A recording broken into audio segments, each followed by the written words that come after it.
So Carol, we know that you founded WIFYR. Tell us why.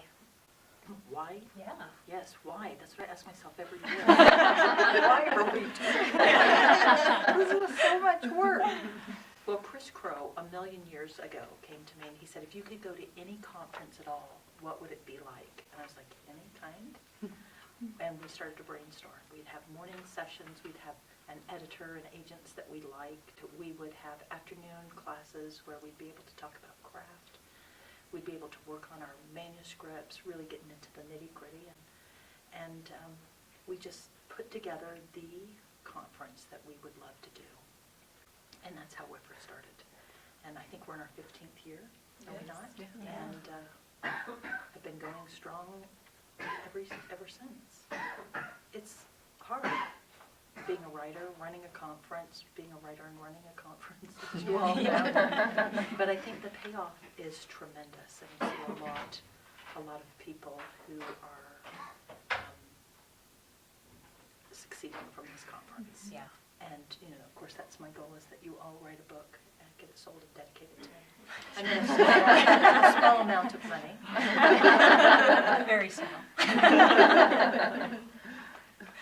Cool. Great. Okay, so what is it about WIFYR? Why should people come to WIFYR? I think for me, one of the big things is that it gives me a goal to write towards. Maybe I'm just not as self-disciplined as other people, or maybe all writers are that way, I don't know.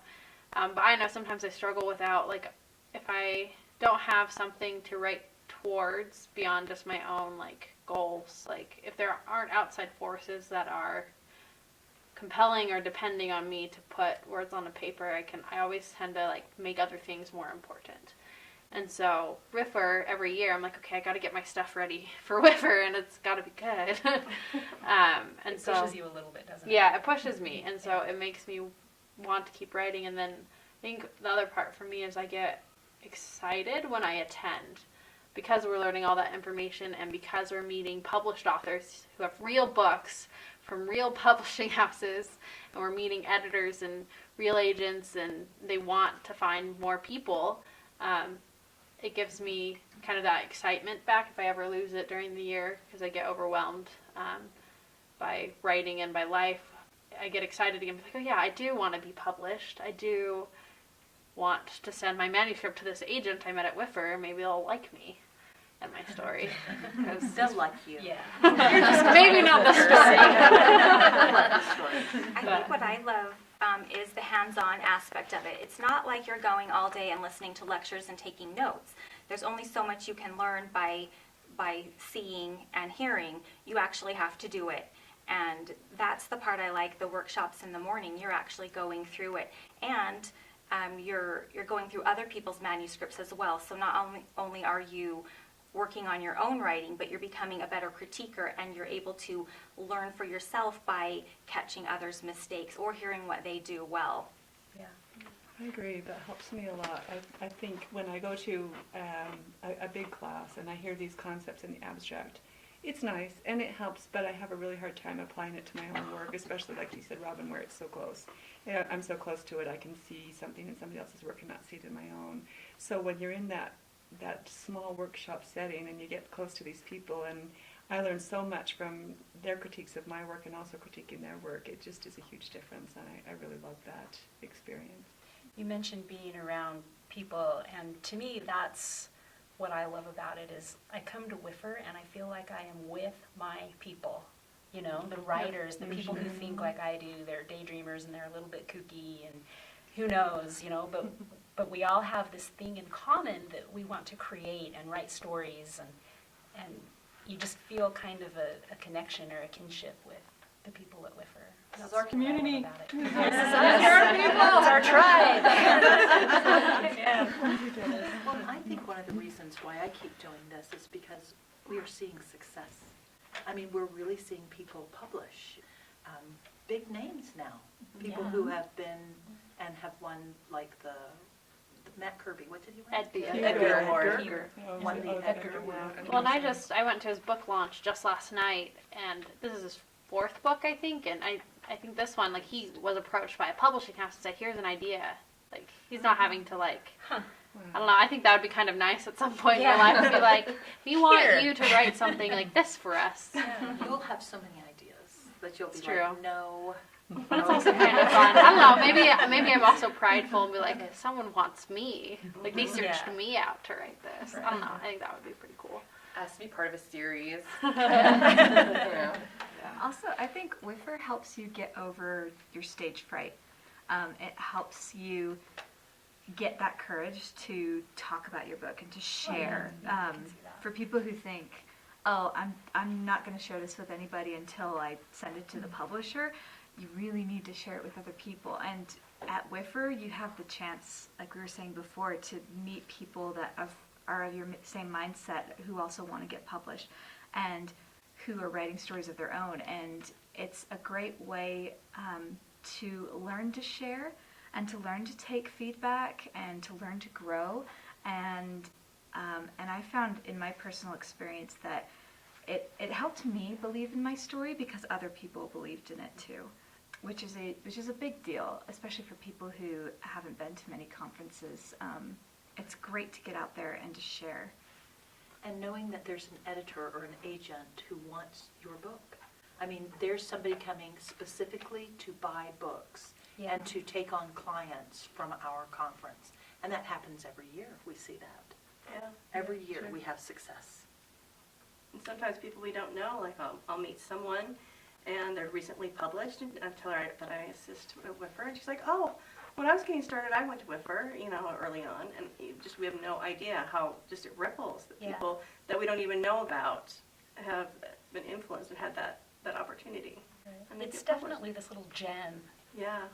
within the state of Utah, but I think also within the country that, Right. when people come, they're just blown away by what we offer.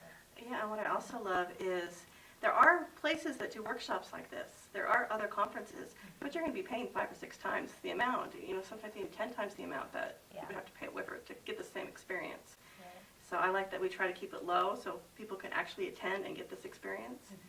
And it's amazing. It's a life-changing experience. Which is why we keep on coming back. And there's something, may I just say one more thing? There's something about always learning, always saying, I can get better, I can get better. Sometimes I have friends who'll say to me, why do you keep working on this conference?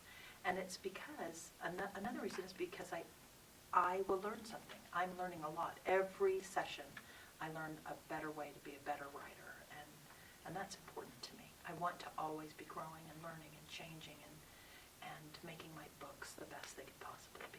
Yeah, it's always about improvement, I think. We're always looking for ways to get better, and WIFYR offers that, Absolutely.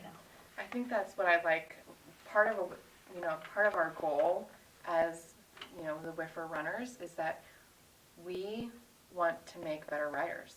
Like, that's our number one goal. Like, we want people to be published. We want all these great things, but our number one goal is to make people better writers. Yeah. And I think that sets us apart. And I think the fact that we want it for others as badly as we want it for ourselves, back to that spirit of community and camaraderie that, we want everybody to become a better writer. And everybody leaves a better writer than they came in, so, yeah. I think we can just sum up, we can say, people can ask us, well, why should I attend WIFYR? Why WIFYR? And our answer to that is, why not WIFYR? We've got everything you need. We're a community of talented writers. We're close-knit. You'll get to know people, and you create friendships. You can network with other people and other writers. So we need you to join us. We need you to come and be a part of our community and empower yourself with the tools that will make you a better writer and that will drive you closer to that goal, ultimately, of getting published. Carol, don't you think that there's kind of a phenomenon going on right now in Utah with authors? Like, didn't somebody just come out with an article or something about, there's a phenomenon here where Utah is putting out a lot of writers, Per capita, we have a huge number of Yeah. writers.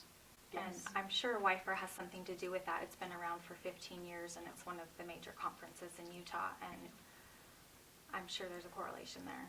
I think so. The Yeah, no doubt. community that we have as writers, where we're all being taught and nurturing one another, and that I think is what has helped us. And I think we can put some of that back to Rick Walton, who contacted me years ago and said, let's put on a writing conference. And I was like, ooh, okay. Little did I know. That it would be the best experience of your life. Yes, we aren't good at experience. There's It that book, eventually led to WIFYR. Go ahead, I'm sorry. yeah, it did lead to WIFYR. There's that book called The Talent Code. I've only read part of it, I admit, because it's nonfiction. I only like fiction. But it had a really good point. They talk about what they call hotbeds of talent, where, you know, like all these great gymnasts will come out of one city, or all these great soccer stars or whatever will come out of a different place. And I think we're seeing a hotbed in Utah. And what happens in places like that, it has to be a combination of the mentorship, the competition, and the support. And the competition is a positive competition, of course. And I think it's a matter of discovering what it takes to write a really good book. It isn't, I sit down and 3 months later I have this manuscript and I give it to an editor and They 5 love minutes it. later I'm a New York Times bestseller. It doesn't work that way. It can take, how many times have I been to WIFYR, and every year I learn more, and it's that effort. But in that effort, I think we support each other, and there's this wonderful synergistic thing going on where there's this huge family. of The writers. phrase, we sell crock pots, not microwaves, comes to mind. That's what writing a That's book right. is. You're cooking it in a crock Exactly. pot. Well, and I think we've kind of developed a name for WIFYR, even in New York, where the agents and editors are. They are aware of our They know us. community here, and they Yeah. are aware of WIFYR. Yeah. They like, Well, I've coming heard to WIFYR. Courtney Alameda, who just had her book come out, she said as a librarian, editors and agents say to her, or book buyers say to her, what is going on in Utah? Because if it's happening in Utah, people want to read it. So if we're writing it, that's what people are reading, which I think says a lot about our community. It's exciting. Yeah. it is exciting.